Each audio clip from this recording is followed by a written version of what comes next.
Commander Ellis Reed stared at the massive alien ship on the view screen. It appeared suddenly, materializing just beyond Mars' orbit. The metallic vessel reflected sunlight like polished chrome, stretching nearly 3 kilometers from end to end. "Any response to our hails?" he asked, trying to keep his voice steady.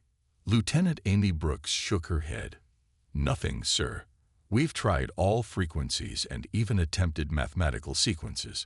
They're receiving but not answering." 6 hours earlier, Earth's early warning systems had detected unusual energy signatures. The governments of Earth had little time to prepare, throwing together an emergency response team at the International Space Defense Command. Reed, a veteran of the Space Force, found himself suddenly in charge of humanity's first contact scenario. "They're scanning us," announced Officer Joe Wilson, monitoring the sensor station. "Deep scans, penetrating our satellites, defense systems, even civilian infrastructure." Reed frowned. "That's not a friendly approach." The room fell silent as everyone processed the implications. Humanity had debated the existence of alien life for centuries, but no one expected first contact to feel so invasive. "New development," Brooks called out. "They're deploying smaller craft. 5 vessels, each about the size of a destroyer, breaking formation and entering standard orbit positions around Earth." On the main screen, the sleek shuttles detached from the mothership. They moved with impossible precision, taking up positions that would allow them to target every major population center on the planet. "They're establishing a standard conquest formation," said Dr. Linda Cooper, the xenobiologist who had been hastily added to the response team. "This matches theoretical models for how a technologically superior species might approach planetary subjugation." "How could you possibly know that?" asked Reed. Cooper adjusted her glasses. "Because it's what we would do. Surround, demonstrate superiority, force capitulation without unnecessary destruction of resources." A flashing alert appeared on the communications console. Brooks' eyes widened as she checked the incoming signal. "Sir, we're receiving a transmission. It's being broadcast on all frequencies in all languages simultaneously." "Put it through," Reed ordered. The view screen shifted to show a humanoid figure with silver-blue skin and eyes that seemed to contain swirling galaxies. When it spoke, its mouth moved slightly out of sync with the words everyone heard in their native language. "People of the third planet, I am Admiral Kolnarek of the Galactic Hegemony. Your world has been charted for integration into our empire. Resistance is unnecessary and inadvisable. Prepare your leaders for negotiation of surrender terms." Reed exchanged glances with his team before responding. "This is Commander Ellis Reed of Earth. We are a sovereign planet and request peaceful dialogue between equals." The alien's expression didn't change, but something like amusement flickered in those cosmic eyes. "There are no equals in the hegemony, only those who rule and those who serve. Your technological development is impressive for an isolated world, but primitive by our standards. We have absorbed 17 star systems in our 12,000-year history. All now prosper under our guidance." President Diane Summers, listening from a secure bunker, authorized Reed to continue as Earth's representative. Reed straightened his uniform and faced the screen. "Admiral, humanity may surprise you. We request 24 hours to consult with our planetary leadership before further discussions." Kolnarek seemed to consider this. 12 hours, to demonstrate our seriousness. A beam of light shot from one of the smaller ships, striking the moon. A crater appeared where the beam hit, visible even from Earth with the naked eye. "That was at 5% capacity," said Kolnarek. "Prepare your terms of surrender." As the transmission ended, Reed turned to his team. "Get me the Defense Council immediately, and contact Dr. Nathan Black at Facility 0. Tell him it's time to activate Protocol Omega." Cooper looked alarmed. "The Antarctic Project? That's barely theoretical." Reed's expression was grim. "So were aliens until 6 hours ago. If they want Earth, They'll have to learn we don't surrender easily. The demonstration attack on the moon changed everything. Within hours, cities worldwide erupted in panic. Some people fled to rural areas while others gathered in churches, mosques, and temples. In New York, crowds filled Times Square, watching the news on giant screens. The crater on the moon was visible at night, a permanent reminder of Earth's vulnerability. Commander Reed hadn't slept.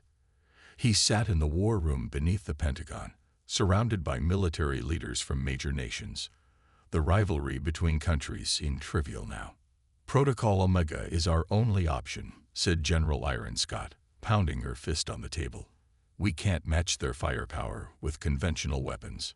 "That technology is untested," argued the Chinese general. "Dr. Black has no proof it will work against alien technology." President Summers entered the room, her face showing the strain of the past 12 hours. "The Security Council has voted. We're authorizing Protocol Omega." Reed nodded grimly. "I'll coordinate with Antarctica."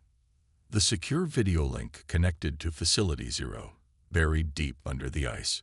Dr. Nathan Black appeared on screen, his wild gray hair and unshaven face suggesting he hadn't slept either. "Is it time?" he asked simply. "Yes," replied Reed. "How quickly can you activate the system?" 1 hour to power up. Another 30 minutes to calibrate. "But Commander," Black hesitated, "this technology wasn't meant to be used this way. We reverse-engineered it from the artifact without fully understanding its principles." "Do we have a choice?" Reed asked. Black shook his head. "I'll begin preparations." Meanwhile, Admiral Kolnarek observed Earth from his command ship.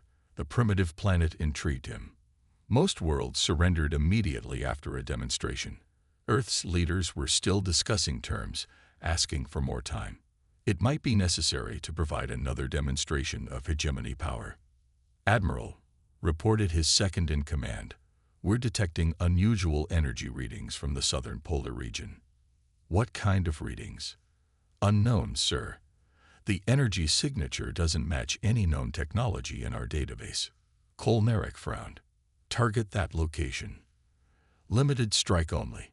We don't want to damage the planet." At Facility Zero, alarms blared as sensors detected weapons lock from orbit. "They found us," said Dr. Black, hands flying over control panels. "We need more time." Reed's voice came through the speakers. "How much longer?" 20 minutes minimum." "You've got 5. We're deploying countermeasures to buy you time." Above Antarctica, the smallest hegemony vessel moved into position. Its weapons powered up, targeting the strange energy source below the ice. In orbit, Earth's primitive satellites suddenly changed course, moving to surround the alien ship. The hegemony commander laughed at the pathetic defense, until the satellites detonated simultaneously, creating an electromagnetic pulse that temporarily disrupted the ship's systems. "Clever," muttered Kolnarek, watching from his flagship. "But Pupow." In the facility below, Dr. Black and his team worked frantically. The artifact chamber glowed with blue light as the ancient technology awakened. The relic had been discovered 50 years earlier. A metallic sphere covered in unknown symbols, buried in ice millions of years old. "Energy levels at 80%, called out Dr. Sandy Miller, Black's assistant. "The field is forming." Above them, the hegemony vessel recovered from the EMP and fired. The energy beam cut through atmosphere, melting ice and rock. It would reach the facility in seconds. "Now or never," shouted Black, slamming his hand onto the activation panel.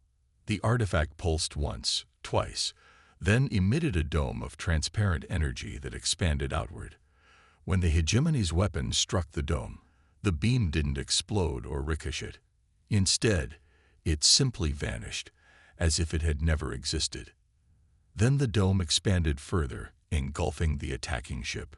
To the astonishment of both humans and aliens watching, the vessel didn't explode. It simply disappeared. In orbit, Admiral Kolnarek stared at his tactical display in disbelief. What just happened? His tactical officer turned, face pale. Sir, the ship is gone. Not destroyed. Just gone. Admiral Kolnarek stood motionless before the tactical display. The disappearance of a hegemony warship was unprecedented. In 12,000 years of expansion, no civilization had managed to completely neutralize their technology. Scan the area again, he ordered. Nothing simply vanishes. We've run 3 complete scans. Admiral, his science officer replied. There's no debris, no energy signature, no radiation. It's as if the ship never existed. Kolnarek's eyes narrowed. The primitive planet below had just become the most interesting world he'd encountered in his 500-year career. Prepare a diplomatic shuttle. I will speak to these humans directly. His second-in-command looked alarmed. Admiral, protocol forbids personal contact until a world is secured.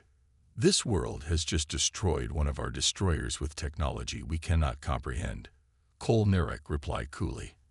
I believe protocol has already been broken. On Earth, the mood at the command center was equally tense, but for different reasons. The successful defense had bought them time, but Dr. Black's frantic communications from Antarctica were troubling. We can't control it. Black shouted over the video link. The artifact is drawing power from an unknown source. The energy field is expanding beyond our containment parameters. Commander Reed watched satellite imagery showing a transparent dome growing over Antarctica. Can you shut it down? We're trying, Black replied. But it's like it has its own mind now. And there's something else. We're picking up signals from the artifact. It's communicating. With whom? Reed asked. Dr. Black's face paled. We don't know. But it started right after it removed that alien ship. President Summers interrupted. The alien commander is requesting a face-to-face meeting. They're sending a shuttle to our location. Reed turned to her in surprise. They want to talk after we destroyed their ship. Apparently, she replied. And I'm inclined to meet them. We need to understand what we're dealing with, both the aliens and whatever Dr. Black has awakened. The hegemony shuttle landed precisely 1 hour later on the White House lawn. Secret Service agents and military personnel formed a perimeter as Admiral Kolnarek emerged with 2 guards. Even prepared by images from space, the humans were struck by his alien appearance. The silver-blue skin that seemed to shimmer in sunlight, and eyes that contained swirling nebulas. In the diplomatic reception room, President Summers waited with Commander Reed and Dr. Linda Cooper, who had been brought in to assist with communication. When Kolnarek entered, he studied each human carefully before speaking. Your defensive capability was unexpected. The hegemony acknowledges your right to negotiate as equals. President Summers nodded. We prefer peaceful solutions, Admiral, but we will defend our world. What technology did you use against my ship? Kolnarek asked directly. Dr. Cooper stepped forward. We were hoping you might have insight. The technology isn't ours. Kolnarek's expression shifted subtly. Explain. Reed decided honesty might be their best strategy. We discovered an artifact buried in Antarctic ice. We've studied it for decades but understand only fragments of its purpose. When you attacked, we activated its defensive capabilities. And now, prompted Kolnarek. Now we can't control it, admitted Reed. It's expanding. Their conversation was interrupted as an aide rushed into the room. Madam President, you need to see this. On a screen, they watched live footage from space. The transparent dome had expanded beyond Antarctica and now covered a quarter of Earth's surface. More alarming, it was projecting a beam of energy directly toward the hegemony mothership. What is happening? Demanded Kolnarek. Before anyone could answer, the floor shook. The artifact in Antarctica was broadcasting a message, not just to the room, but seemingly to every electronic device on Earth and the hegemony ships. The message appeared in text, audio, and strange symbols simultaneously. Prison breaches, DKTTTE, containment PROTOCOLs activate. The Duryamir must not a dodekain. Kolnarak's cosmic eyes widened in what looked remarkably like fear. What prison? He whispered. What dreamer? The mysterious message echoed through every communication device on Earth and aboard the hegemony ships. It repeated in a loop, creating a sense of urgency that none could ignore. We need to get to Antarctica, Commander Reed said firmly. Whatever this artifact is, it's responding to the alien presence, and we need to understand why. President Summers nodded in agreement. Dr. Cooper will accompany you. Admiral Kolnarak, would you join this mission? It seems we face a situation neither of us fully comprehends. The alien commander studied the humans carefully before responding. The hegemony has ancient records of forbidden zones in this galaxy, places where powerful entities were supposedly imprisoned billions of years ago. I dismissed these as myths until now. Within an hour, a joint human hegemony team was airborne in a hypersonic transport. Dr. Cooper sat across from Kolnarak, her scientific curiosity overcoming her fear of the alien. These records you mentioned, she began. What exactly do they say about these prisons? Very little that is useful, Kolnarak replied. They speak of beings from before time who waged war across dimensions. The victors imprisoned the losers in various locations, using entire planets as containment devices. Reed leaned forward. Are you suggesting Earth itself is some kind of prison? It would explain why your world was never cataloged in any hegemony star charts, despite our extensive exploration, the Admiral said, as if something was deliberately hiding it. The transport shuddered as they entered the edge of the energy field emanating from Antarctica. The pilots reported no adverse effects, but everyone felt a strange sensation, like being watched by unseen eyes. Facility Zero came into view, now surrounded by a pulsing blue light that shot skyward in a perfect column. The research complex had transformed, with strange geometric structures emerging from the ice around the original buildings. They landed on a makeshift runway a safe distance from the facility. Dr. Black met them at the perimeter, his face haggard from stress and lack of sleep. It's changing the facility, he explained as they walked toward a temporary command post, rearranging matter to create these structures. We've evacuated non-essential personnel, but some researchers insisted on staying to monitor the artifact. Inside the command post, screens showed the artifact chamber. The metallic sphere had opened like a flower, revealing an inner core of shifting light. Around it, the chamber walls had transformed into a material that resembled neither metal nor stone.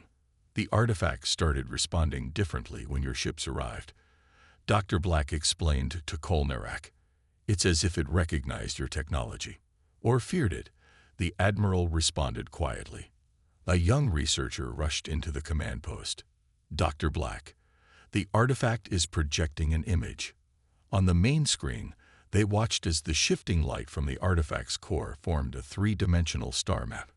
Certain stars glowed with special intensity, connected by lines of light. Those are prison worlds, Kolnarak whispered, his voice filled with awe. 17 of them, scattered across the galaxy. Earth is one of them, Dr. Cooper noted, pointing to a blue dot that clearly represented their planet. Dr. Black zoomed in the camera. There's more. Look at what's forming near the artifact. A small holographic scene appeared, showing a massive entity of darkness and stars, being forced into a container by humanoid figures of pure light. The container was then sealed inside a planet, Earth. The dreamer, Reed said, remembering the message. That's what's imprisoned here. Suddenly, the facility shook violently. Alarms blared as sensors detected movement deep beneath the ice. Something's happening, shouted Dr. Black. The ice shelf is cracking. Outside, the column of energy widened. The strange structures around the facility began to pulse in rhythm, like a heartbeat. It's not just a warning system, Kolnarak realized, his cosmic eyes wide with fear. It's a lock, and our presence is turning the key. Deep below, something ancient stirred in its prison, disturbed for the first time in millions of years. The dreamer was awakening. The ice beneath Facility Zero cracked with a sound like thunder. Researchers scrambled for safety as monitoring equipment toppled over. Commander Reed helped Dr. Black to his feet, while Admiral Kolnarek stared at the readouts on the remaining functional screens. The energy signatures are increasing exponentially, the alien commander said. This matches ancient hegemony records of dimensional barriers weakening. Dr. Cooper pointed to a satellite feed showing the anomaly from space. The energy column isn't just going up anymore. It's creating some kind of tear in the atmosphere. They watched as the blue beam seemed to punch a hole in reality itself, creating a swirling vortex high above Antarctica. Stars visible through the portal didn't match any known constellation patterns. "We need to evacuate immediately," Reed ordered. "Everyone to the transport." Dr. Black shook his head firmly. "I'm staying. Someone needs to monitor the artifact's behavior and attempt shutdown procedures." "I'll remain as well," volunteered Dr. Cooper. "Two minds are better than one." Before Reed could argue, the facility shook again, more violently this time. A massive crack split the main building, forcing everyone outside into the bitter Antarctic cold. "Look!" shouted one of the researchers, pointing toward the horizon. The ice shelf was changing color, darkening to deep purple in expanding circles around the facility. Where the ice darkened, strange symbols appeared, similar to those on the artifact, but vastly larger, each symbol covering acres of ice.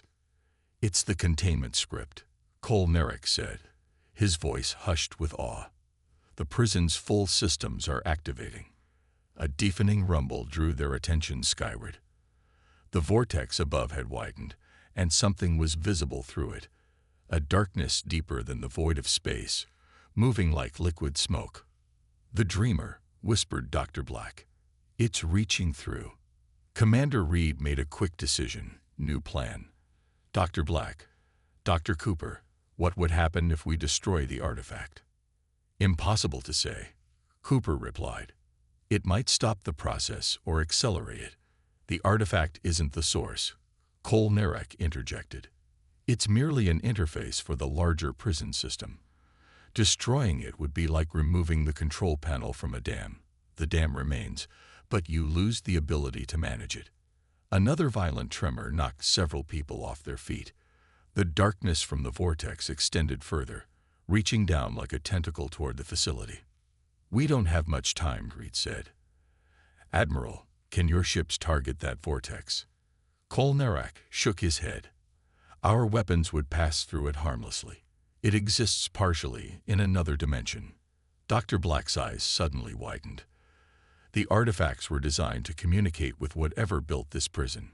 What if we used it to send a message? "To whom?" asked Reed. "To the jailers," Black replied. "The beams of light from the hologram." Cooper nodded enthusiastically. The artifact responded to the hegemony ships as a threat. If we could convince it that we're allies, not prison breakers. They rushed back toward the damaged facility, fighting against increasingly violent tremors. The strange symbols on the ice glowed brighter, pulsing in patterns that hurt the eyes to watch. Inside the artifact chamber, the situation was worse than they feared. The sphere had fully opened, projecting energy directly into the vortex above. The room around it had transformed completely, with walls that seemed to shift between solid matter and pure energy. Dr. Black moved to the control console, which was now integrated with the alien architecture. The artifact is interpreting the hegemony presence as an attack on the prison. It's trying to wake the Guardians, but something's gone wrong. It's waking the prisoner instead. "How do we fix this?" demanded Reed. Admiral Kolnarek approached the artifact slowly, his cosmic eyes reflecting its pulsing light. "In our oldest records, there are ritual words for acknowledging sacred boundaries. Perhaps."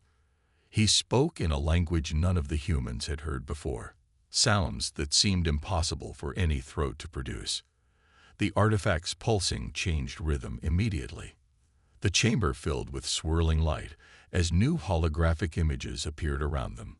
star maps, strange symbols, and sequences that looked like mathematical formulas. "It's responding," breathed Dr. Cooper. "It's giving us instructions."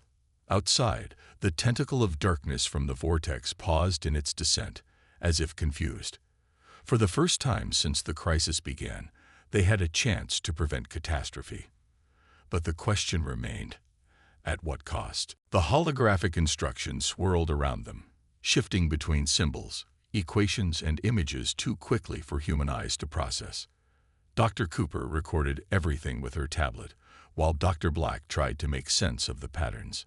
"It's showing us how to reset the containment field," Dr. Black said, his fingers tracing symbols in the air. "But we need to act fast. The dreamer is already partially conscious." Through the facility's damaged roof, they could see the dark tentacle still suspended above them, as if watching and waiting. The vortex beyond it had grown larger, revealing glimpses of something vast and incomprehensible. "What exactly is this dreamer?" Commander Reed asked, keeping his voice steady despite his fear. Admiral Kolnarek's eyes reflected the swirling holograms as he answered. "According to our oldest legends, before stars existed, there were beings of pure consciousness. Some chose physical form and created the universe as we know it. Others rejected this limitation and became something else, the dreamers, and they were imprisoned for this choice." Dr. Cooper asked, still recording. "No," Kolnarek replied softly. "They were imprisoned because they consumed entire realities in their dreams. They unmade existence simply by imagining it differently." The facility shook again, more violently than before. Outside, the giant symbols carved into the ice began to crack and split. "The instructions show 4 activation points," Dr. Black announced, pointing to the hologram. "We need to redirect the artifact's energy flow back into the containment system." Reed nodded decisively. "Dr. Cooper, and I will take the north and east points. Admiral, you and Dr. Black take south and west." They split into teams, each carrying a small control device Black had quickly assembled based on the holographic instructions. The devices would help them interact with the ancient technology embedded in the ice. Reed and Cooper trudged through snow toward a structure that had emerged half a kilometer from the main facility. It resembled a crystal tower, pulsing with the same blue light as the artifact. "How did we never notice this before?" Cooper wondered aloud. "An entire planetary defense system hidden beneath our feet. Perhaps it was designed to remain invisible until needed," Reed replied. They reached the crystal tower, which towered nearly 30 meters high. At its base, a small alcove had opened, revealing a slot perfectly sized for their control device. "Ready?" Reed asked. Cooper nodded, and together they inserted the device. The crystal tower flared brilliantly, shooting a beam of light toward the vortex above. Simultaneously, they saw similar beams emerge from the other towers where Kolnarek and Black had activated their control points. The 4 beams converged on the dark tentacle, surrounding it with a web of light. The tentacle writhed, seeming to express pain or anger, then began to retreat toward the vortex. Back at the main facility, all 4 regrouped, watching as the light beams forced the darkness back through the dimensional tear. "It's working," Dr. Black exclaimed. But their celebration was premature. As the tentacle retreated, a deep, resonant sound filled the air, not heard with ears, but felt in minds. Every person present experienced a flood of images, stars dying, worlds crumbling, reality itself folding and unfolding like paper. "The dreamer is communicating," Kolnarek whispered, his silver-blue skin paling to almost white. The mental barrage intensified. Reed fell to his knees, overwhelmed by visions of cosmic horror. Dr. Cooper screamed, dropping her tablet as her nose began to bleed. Only Admiral Kolnarek remained standing, his ancient species having evolved mental defenses against psychic assault. He reached for the artifact, which was now floating freely in the chamber. "The prison needs a new lock," he said grimly, "a conscious sacrifice to reinforce the seal." Before anyone could stop him, Cole Narek placed his hands directly on the artifact. Energy surged through his body, lifting him off the ground. His cosmic eyes blazed with light as he spoke in that impossible language again. The mental assault ceased abruptly. The vortex began to shrink, the tentacle fully withdrawn. The artifact responded to Cole Narek's sacrifice, using his consciousness to strengthen the weakened prison walls. Reed watched in awe as the Admiral's physical form dissolved into pure energy, flowing into the artifact. In his final moments, Cole Narek's voice echoed in their minds. "Tell my people, Earth is not for conquest. It guards us all." The artifact sealed itself closed, the crisis apparently averted. But as the humans stood in stunned silence, they realized an uncomfortable truth. They were now the knowing guardians of a cosmic prison, one that might not hold forever. 3 months after the Antarctic incident, Commander Reeb stood at the window of the newly established Cosmic Monitoring Agency headquarters in Geneva. The building had been constructed in record time, funded by every nation on Earth. The common threat had united humanity in ways previously unimaginable. "Any changes in the readings today?" Reed asked, not turning from the window. Dr. Cooper shook her head. The containment field remained stable. Admiral Cole Narek's sacrifice strengthened the prison walls considerably. Reed nodded silently. The world had changed forever. Governments had released the truth to the public, as much as they understood it. Earth was a prison for an ancient entity of unfathomable power, and humanity had unknowingly evolved as its guardians. "The hegemony delegation has arrived," announced Dr. Black, entering the office. He looked healthier now, having finally started to sleep regularly again. Reed turned from the window. "Let's not keep them waiting." They walked together to the conference room, where 3 hegemony representatives stood. They were different from Cole Narek, their skin more purple than blue, their cosmic eyes less pronounced. But they carried the same air of ancient civilization. "Commander Reed," said the lead representative, Ambassador Vreltek, "we bring greetings from the Hegemony Council." Reed gestured for them to sit. "How did your people react to the truth?" Vreltek's expression turned solemn. "With shame and fear, our history books are being rewritten. For 12,000 years, we believed ourselves the most advanced civilization in the galaxy. Now we learned we are merely children playing in the shadow of giants. We're all learning that lesson," Dr. Cooper said kindly. Black activated a holographic display showing Earth with its now visible energy field, a soft blue glow that satellite imagery could detect encircling the planet. "The containment system appears to be operating at 97% efficiency," he explained. "Admiral Cole Narek's consciousness seems to have integrated with the prison architecture, enhancing its functionality. His sacrifice will be remembered for generations," Vreltek said. "Schools throughout the hegemony will teach of his bravery." Reed leaned forward. "But we didn't invite you here just for an update. We have a proposal." The hegemony representatives listened as Reed outlined humanity's plan. Earth would maintain its role as guardian of the prison, but they needed the hegemony's advanced technology and knowledge of the galaxy to prepare for any future weakening of the containment. In return, Reed continued, "We'll share what we learn about the prison technology. It's beyond both our civilizations, but together we might understand it better." Vreltek nodded slowly. The Council anticipated this request. "We are prepared to establish a permanent scientific mission here and to provide defensive technology should it be needed." The meeting continued for hours, working out details of the new alliance. When it concluded, Earth and the hegemony had formed the first interstellar partnership in human history, not as conqueror and conquered, but as equals united by a common danger. That evening, Reed returned to his apartment in the city. As he prepared for bed, he noticed something unusual. His shadow on the wall seemed to move independently, just for a moment. He blinked, and it was normal again. Similar incidents were happening worldwide. People reported strange dreams of vast cosmic spaces. Children drew pictures of darkness between stars. Scientists detected minor gravitational anomalies that couldn't be explained. In Antarctica, the artifact remained quiet, monitored day and night by rotating teams of researchers.